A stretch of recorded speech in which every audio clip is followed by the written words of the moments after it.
नमस्कार, सुप्रभात। स्वागत है आप सभी का। मैं हूं प्रीति। आइए शुरुआत करते हैं हेडलाइंस के साथ। अमृतसर में छठा हार्ट ऑफ एशिया मंत्री स्तरीय सम्मेलन आज। प्रधानमंत्री और अफगानिस्तान के राष्ट्रपति करेंगे संबोधित। प्रधानमंत्री ने कहा, अफगानिस्तान में स्थिरता के लिए आतंकवाद का खात्मा जरूरी। हिरासत में 13,800 करोड़ का काला धन घोषित करने वाला गुजरात का कारोबारी महेश शाह। आयकर विभाग और पुलिस विभाग की टीम कर रही है पूछताछ।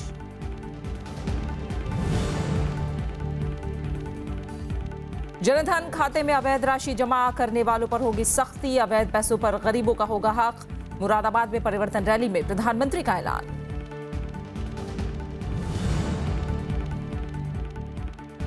जीएसटी परिषद की बैठक बेनतीजा खत्म। दोहरे नियंत्रण और ड्राफ्ट बिल पर नहीं बनी सहमति। अगले हफ्ते फिर होगी बैठक। अमेरिका के कैलिफोर्निया में इमारत में आग से बड़ा हादसा। 40 लोगों के मारे जाने की खबर। आग लगने की वजहों का अभी पता नहीं।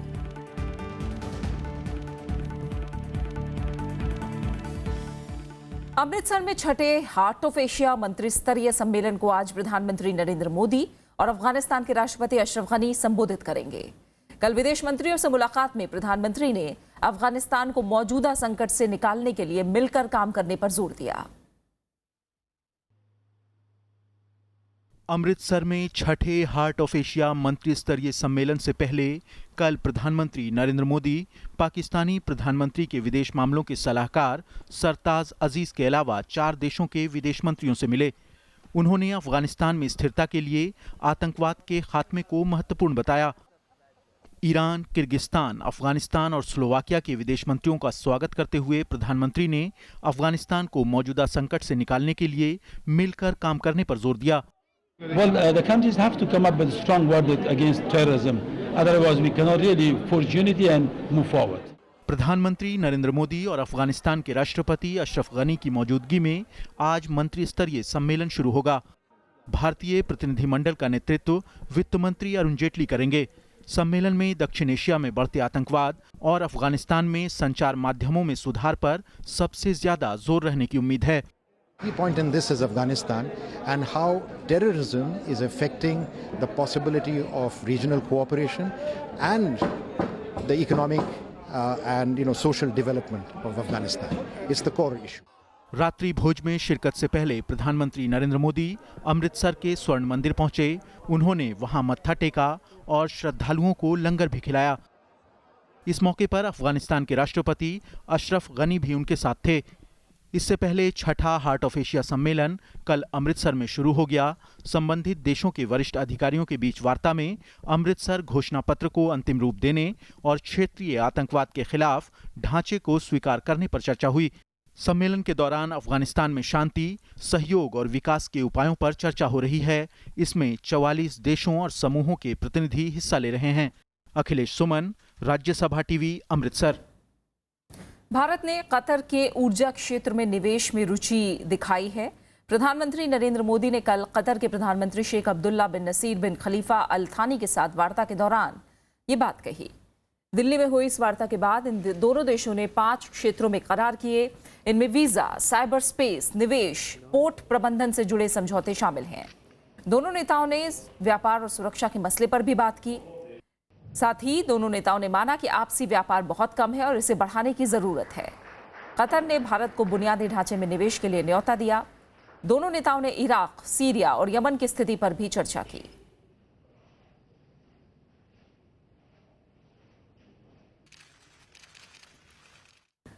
$13,800 करोड़ का काले धन घोषित करके सबको चौंकाने वाले गुजराती कारोबारी महेश शाह को हिरासत में ले लिया गया है।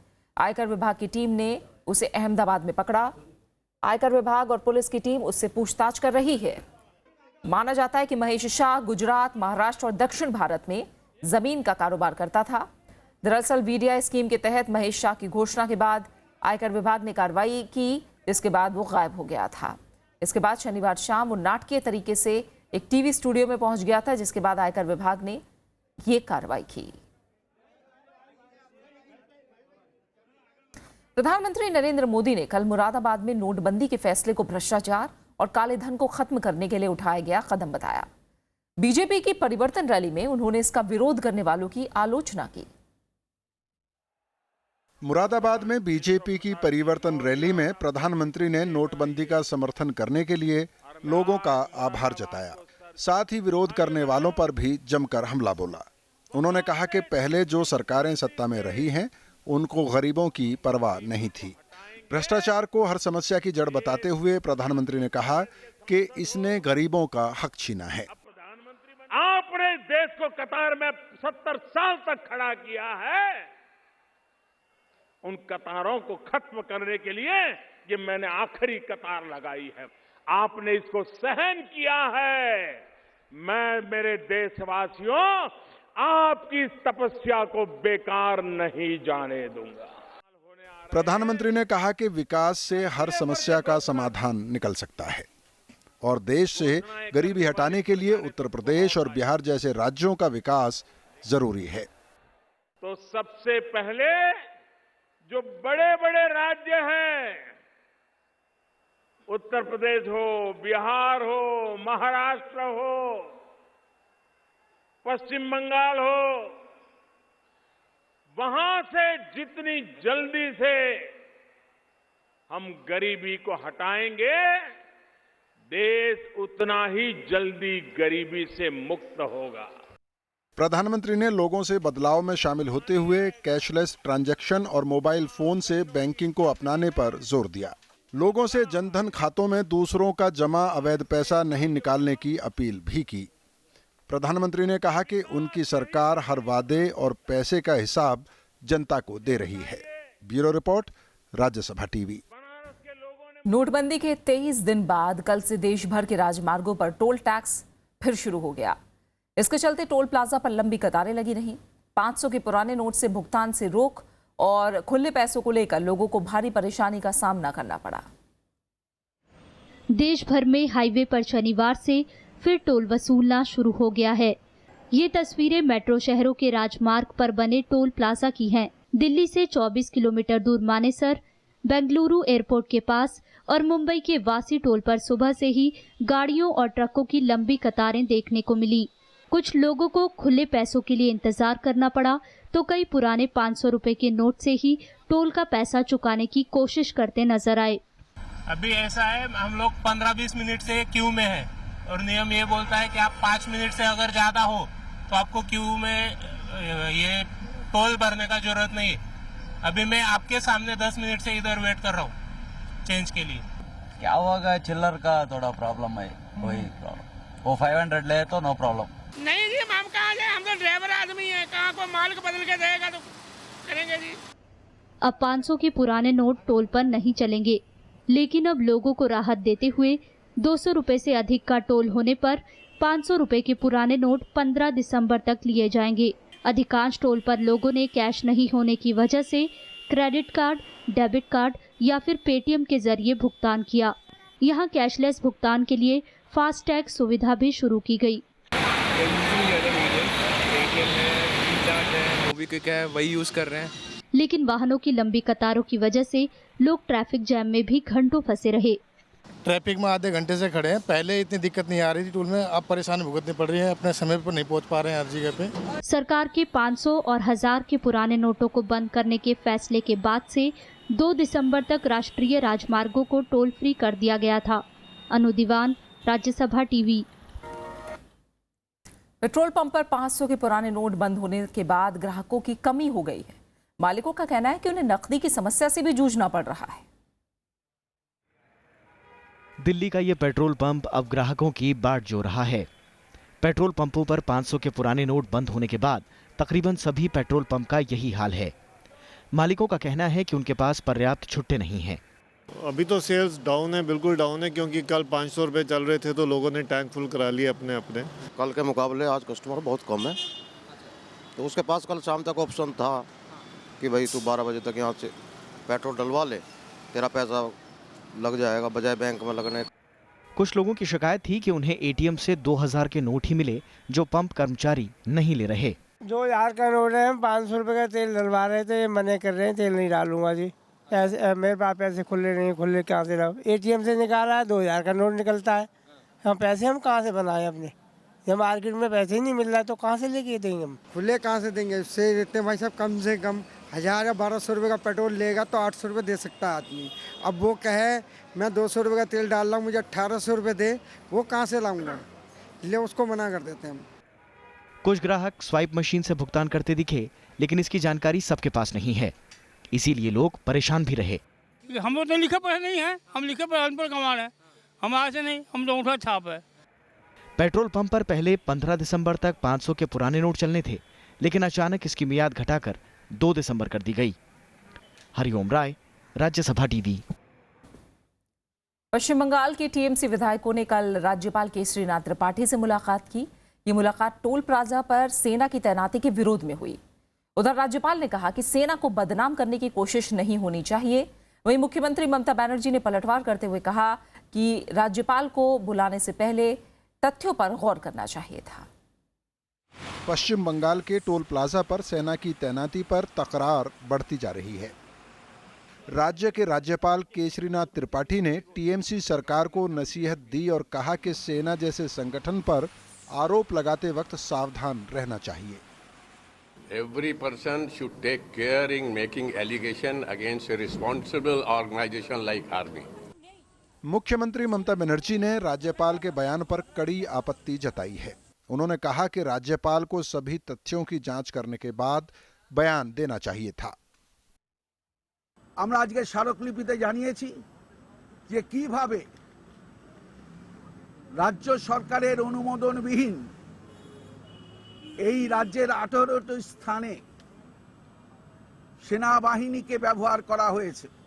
कांग्रेस ने कहा कि केंद्र सरकार को सारे तथ्य सामने रखकर स्थिति स्पष्ट करनी चाहिए।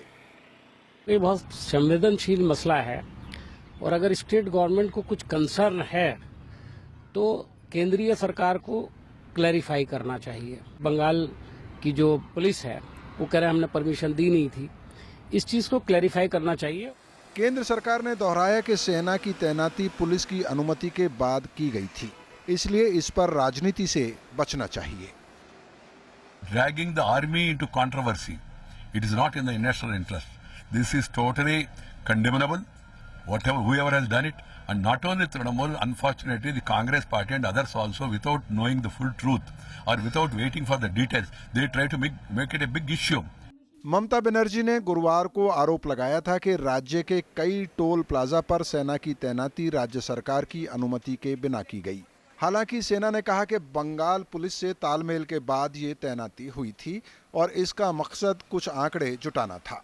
Bureau report, Rajya Sabha TV. नोटबंदी को लेकर बीएसपी अध्यक्ष मायावती ने एक बार फिर प्रधानमंत्री नरेंद्र मोदी पर निशाना साधा है।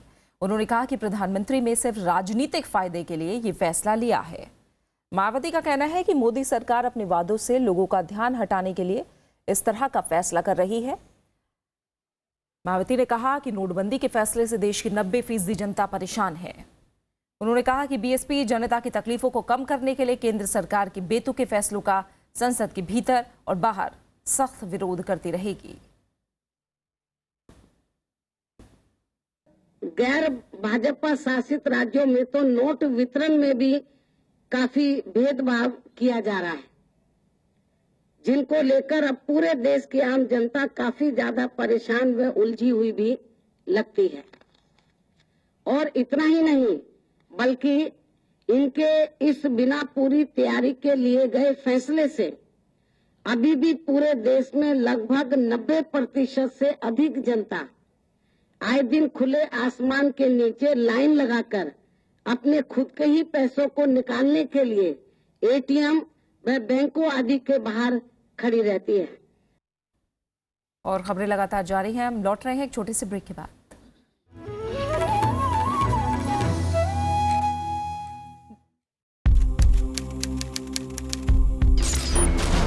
जितना लोगों को आप आतंकित कर सके उतने ही बड़े आप नेता हैं। ये खबर आग की तरह देश भर में फैली कैसे? सरकार ने रेलवे स्टेशन नहीं बनाया तो लोगों ने खुद अपने स्टेशन बना लिए। जिंदगी तो अपनी रफ्तार से चलती रहती है। उनकी नजर उनका शहर में इस बार सुरेंद्र प्रताप सिंह।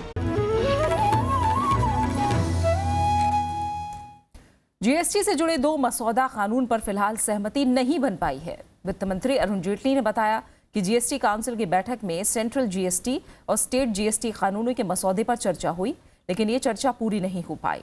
अब 11 और 12 दिसंबर को फिर बैठकें होंगी। इस बैठक में दोनों मसौदों को मंजूरी के लिए रखा जाएगा। 2 दिन तक चली बैठक में दोहरे नियंत्रण और राज्यों को नुकसान की भरपाई पर भी चर्चा हुई। इस पर भी अगली बैठक में चर्चा जारी रहेगी।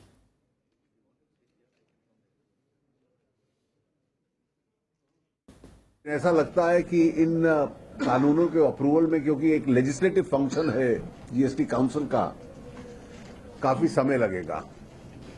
इसके ड्राफ्ट को पूरा अप्रूव करने के बाद 2 और कानून है, एक कॉम्पेंसेशन लॉ और एक आईजीएसटी लॉ। तो कुल मिला के 4 ऐसे लीगल ड्राफ्ट्स हैं जो अप्रूव करने पड़ेंगे। पंजाब के पूर्व मुख्यमंत्री और प्रदेश कांग्रेस अध्यक्ष अमरिंदर सिंह ने वित्त मंत्री अरुण जेटली पर साजिश के तहत फंसाने का आरोप लगाया है। विदेश संपत्तियों के मामले में आरोप पत्र पर प्रतिक्रिया देते हुए अमरिंदर सिंह ने कहा कि इस मामले में वो उन्हें कोर्ट ले जाएंगे। आयकर विभाग ने अमरिंदर सिंह और उनके बेटे के खिलाफ बिना आयकर भुगतान वाली विदेशी संपत्तियों के मामले में जांच को लेकर आरोप पत्र दायर किया है। अमरिंदर सिंह पर हलफनामे में गलत जानकारी देने का आरोप भी लगाया गया है। मैं जेटली को और उनके जो कनाइवेंस किए हैं उनको सबको कोर्ट में बुलाऊंगा। मैं जानता हूं क्या कहिए। ये जिस दिन मैं जेटली के साथ लड़ रहा था राजस्थान में बाड़मेर के हल्के में, मोदी ने ये अनाउंसमेंट किया था कि हम करेंगे। फिर जेटली ने साजिश की है और Jaitley will be summon to the court. I will see his summon. Arunachal Pradesh के खोंसा में उग्रवादियों ने असम राइफल्स के काफिले पर हमला किया। इसमें 2 जवान शहीद हुए हैं और 8 जवान घायल हो गए। घायल जवानों को अस्पताल में भर्ती कराया गया है। सुरक्षा बलों ने इलाके में सर्च अभियान शुरू कर दिया है और उग्रवादियों की तलाश जारी है। शुरुआती जानकारी के मुताबिक सेना का काफिला गुजर रहा था, तभी घात लगाए उग्रवादियों ने अंधाधुंध गोलीबारी शुरू कर दी। कश्मीर घाटी में स्थिति तेजी से सामान्य हो रही है। कल लोग जरूरी सामान खरीदने के लिए बड़ी तादाद में घरों से निकले। इस बीच जम्मू कश्मीर के राज्यपाल एनएन वोहरा ने गृह मंत्री राजनाथ सिंह से मुलाकात करके राज्य की सुरक्षा स्थिति पर चर्चा की। पीटीआई के मुताबिक आधे घंटे तक चली बैठक के दौरान वोहरा ने जम्मू कश्मीर खासकर सीमावर्ती इलाकों की मौजूदा स्थिति के बारे में गृह मंत्री को अवगत कराया। साथ ही राज्य में हालात सामान्य करने के लिए राज्य सरकार के कदमों की जानकारी भी दी। वहीं मुख्यमंत्री महबूबा मुफ्ती ने चरारे शरीफ में नर्सिंग कॉलेज का उद्घाटन किया। उन्होंने कहा कि जम्मू कश्मीर का विकास भारत और पाकिस्तान के बीच बेहतर रिश्तों से ही सुनिश्चित किया जा सकता है। उन्होंने ये भी कहा कि तनाव कम करने में जम्मू कश्मीर के लोग अहम भूमिका निभा सकते हैं। वहीं जम्मू में एक स्कूल के कार्यक्रम में मुख्य न्यायाधीश टीएस ठाकुर ने कश्मीर में स्कूल जलाए जाने पर चिंता जताई। तालीम ही एक चीज है जो ऐसी रोशनी है जो आपको अंधेरे से उजाले में ले जाएगी। इसलिए वो ताकतें जो चाहती हैं कि तालीम न हो, जहालत की तरफ लोगों को धकेला जाए, वो आज स्कूल को भी जला रहे हैं। नागपुर के CSIR national environmental engineering research institute ने एल्गी से बायोडीजल बनाने की विधि विकसित की है। कम लागत में तैयार होने वाला ये ईंधन वैकल्पिक ऊर्जा का नया साधन बन सकता है। तेजी से बढ़ता प्रदूषण, ईंधन की मांग और घटते खनिज संसाधन ने पूरी दुनिया को चिंता में डाल दिया है। ऐसे में डीजल, पेट्रोल, प्राकृतिक गैस जैसे जैविक खनिज ऊर्जा स्रोतों के विकल्पों की खोज तेज हो गई है। वैज्ञानिकों ने कुछ साल पहले बायोडीजल के रूप में एक नया समाधान खोजा था। पौधों पर आधारित ऊर्जा का ये तरीका पर्यावरण के लिए सुरक्षित, कम लागत वाला और दीर्घकालीन है। जट्रोपा जैसे कई पौधों की पहचान की गई है जिसे बायोडीजल बनाया जा सकता है। इसी दिशा में नागपुर के CSIR national environmental engineering research institute ने कहा कि गंदे पानी में पैदा होने वाला एल्गी यानी शैवाल को बायोडीजल के स्रोत के रूप में इस्तेमाल किया जा सकता है। We have to give the special environment for growing the microorganisms.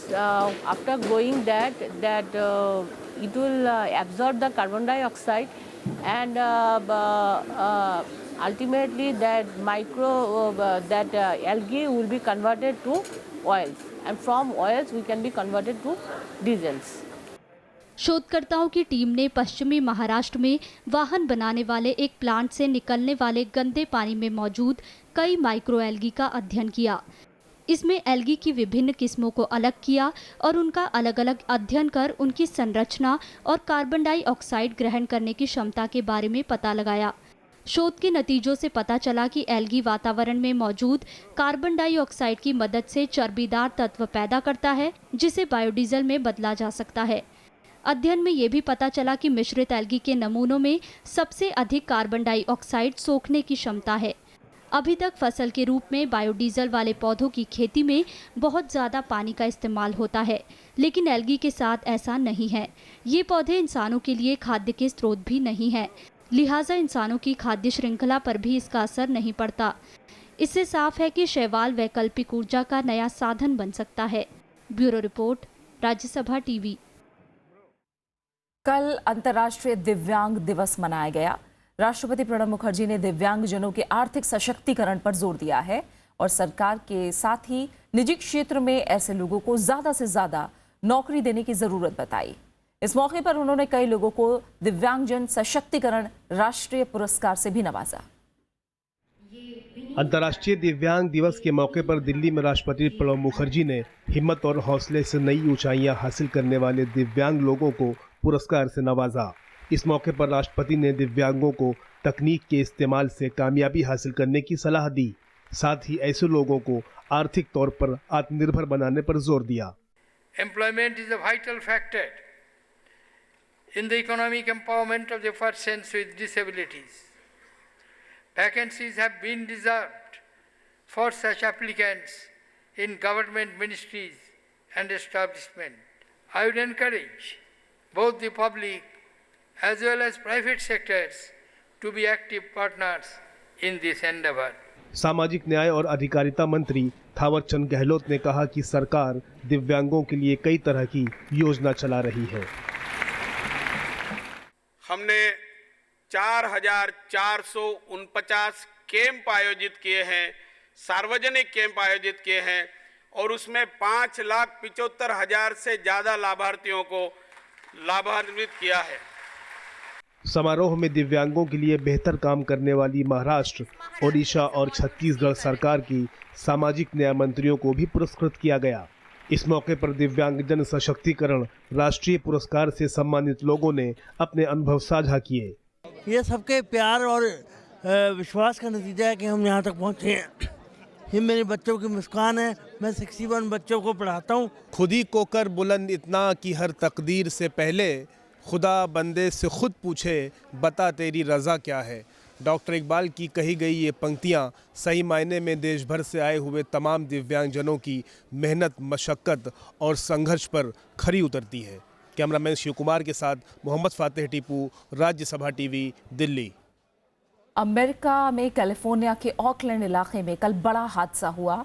Auckland में एक पार्टी में के दौरान इमारत में लगी आग में 40 लोगों के मारे जाने की खबर है, जबकि कई लोग घायल हुए हैं। हादसा स्थानीय समय के मुताबिक शुक्रवार रात 11:30 बजे हुआ। आशंका जताई जा रही है कि हादसे के वक्त इस डांस पार्टी में 100 से ज्यादा लोग मौजूद थे। आग इतनी भीषण थी कि बड़ी मशक्कत के बाद उस पर काबू पाया जा सका। राहत और बचाव का काम तेजी से चल रहा है। आग लगने की वजहों का अभी पता नहीं चल पाया है।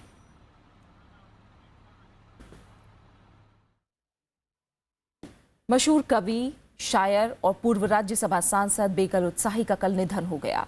उन्होंने राम मनोहर लोहिया अस्पताल में अंतिम सांस ली। 88 साल के बेकल उत्साही को ब्रेन हेमरेज की वजह से गुरुवार को अस्पताल में भर्ती कराया गया था। बेकल उत्साही का जन्म 1 जून 1928 को हुआ था। उत्तर प्रदेश के बलरामपुर के उतरौला के रहने वाले उत्साही का असली नाम शफीक खान था। आज़ादी के पहले अपने गीतों की वजह से बेकल उत्साही को कई बार जेल भी जाना पड़ा। उन्हें कांग्रेस की ओर से 1986 में राज्यसभा का सदस्य बनाया गया था। उत्साही ने निशात जिंदगी, पुरवैया, कोमल मुखड़े, बेकल गीत, अपनी धरती, चांद का दर्पण जैसी कई किताबें भी लिखी। उन्हें 1976 में पद्मश्री सम्मान से सम्मानित किया गया।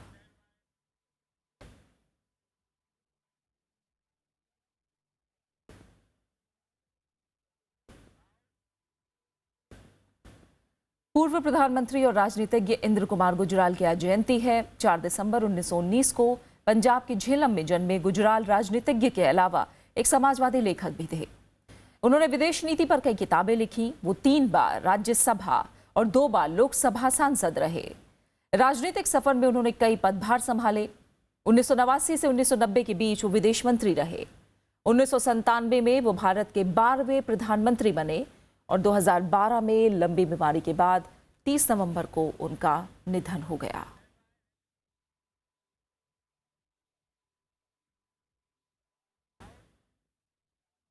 पूर्व राष्ट्रपति आर वेंकटरमन की आज जयंती है। वेंकटरमन 1987 से 1992 तक देश के 8वें राष्ट्रपति रहे।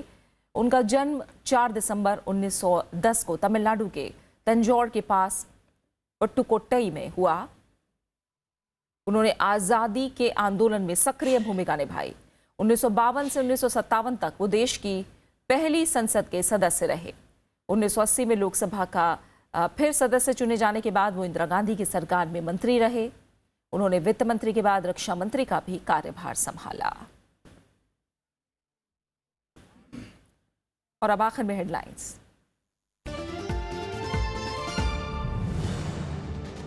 अमृतसर में छठा हार्ट ऑफ एशिया मंत्री स्तरीय सम्मेलन आज। प्रधानमंत्री और अफगानिस्तान के राष्ट्रपति करेंगे संबोधित।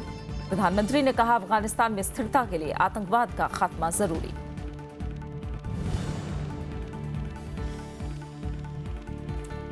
हिरासत में 13,800 करोड़ का काला धन घोषित करने वाला गुजरात का कारोबारी महेश शाह। आयकर विभाग और पुलिस विभाग की टीम कर रही है पूछताछ। जनधन खाते में अवैध राशि जमा करने वालों पर होगी सख्ती। अवैध पैसों पर गरीबों का होगा हक। मुरादाबाद में परिवर्तन रैली में प्रधानमंत्री का ऐलान।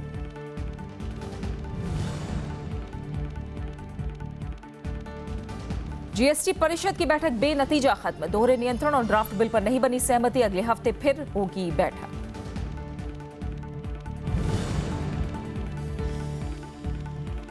अमेरिका के कैलिफोर्निया में इमारत में आग से बड़ा हादसा। 40 लोगों के मारे जाने की खबर। आग लगने की वजहों का भी पता नहीं।